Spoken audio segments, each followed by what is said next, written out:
ওকে, আজকে আমরা যে টপিকটা নিয়ে আলোচনা করবো সেটা হচ্ছে ফায়ার স্ট্যান্ড পাইপ সিস্টেম। তো এই ক্ষেত্রে স্ট্যান্ড পাইপের জন্য সাধারণত হচ্ছে আমরা যে স্ট্যান্ডার্ডগুলো ফলো করে থাকি সেটা হচ্ছে এনইপি 14, বিএনবিসি এবং আরএসসি গাইডলাইন। তো এই ক্ষেত্রে আমরা সাধারণত যেটা আলোচনা করবো আজকে সেটা হলো একটা স্ট্যান্ড পাইপ সিস্টেমের সাধারণত কী কী রকমের হয়ে থাকে এবং সিস্টেম কম্পোনেন্টস কী, তারপর ফায়ার স্ট্যান্ড পাইপ সিস্টেমের ক্লাসিফিকেশন অনুযায়ী আমরা এখানে মূলত এটা কোথায় কোথায় বসাবো, স্পেসিং কীরকম হবে, কভারেজ কীরকম হবে, এটা ট্রাভেল ডিস্টেন্স কী, ইনস্টলেশন হাইট ডিটেলস জানবো।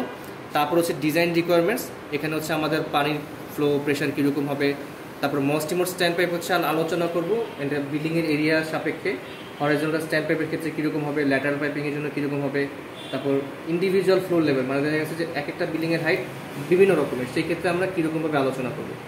তারপর থাকবে পিলার হাইড্রেন্টের কী কী রকমের হবে, এটার পার্থক্য কী কী, কভারেজ, স্পেসিং, কম্পোনেন্টস কী কী, ইনস্টলেশন ক্রাইটেরিয়া কী কী। এরপর থাকবে হচ্ছে আমাদের drain riser, water flow switch, tamper switch কী, এগুলো আমরা কীভাবে হচ্ছে সিনক্রোনাইজ করবো ফায়ার অ্যালার্মের সাথে। তারপর আরএসসি বা অ্যাকর্ডে আমরা যে ডকুমেন্টগুলো সাবমিট করতে হবে একটা প্রজেক্টের জন্য, সেই ডকুমেন্টসগুলো আমরা একটা রিয়েল প্রজেক্টের ডকুমেন্টস আলোচনা করব।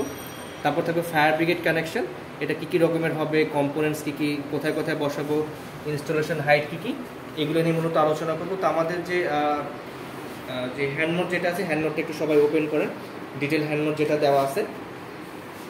হ্যান্ড নোটে হচ্ছে আমাদের প্রত্যেকটা টপিকের রেফারেন্স ইন্ডিভিজুয়াল হচ্ছে আমরা আলোচনা করেছি। আর এখানে হচ্ছে আমরা আমাদের ডিসপ্লেতে একটা ইনস্টলেশন ডিটেলস দেখাচ্ছি কীভাবে হচ্ছে সাধারণত একটা হোস সিস্টেম, এটা আমাদের হোস জ্যাক হতে পারে, হোস ডিল হতে পারে। তারপর হচ্ছে এটা আমাদের সাথে যে ল্যান্ডিং ওয়াল থাকবে, অ্যাঙ্গেল ওয়াল থেকে কীভাবে হচ্ছে আমরা বসাবো অ্যাজ পার স্ট্যান্ডার্ড, সেই ডিটেলস হচ্ছে আমরা এখানে আলোচনা করেছি। তো ওভারঅল এই হচ্ছে আমাদের আজকে ক্লাসের টপিক। তাহলে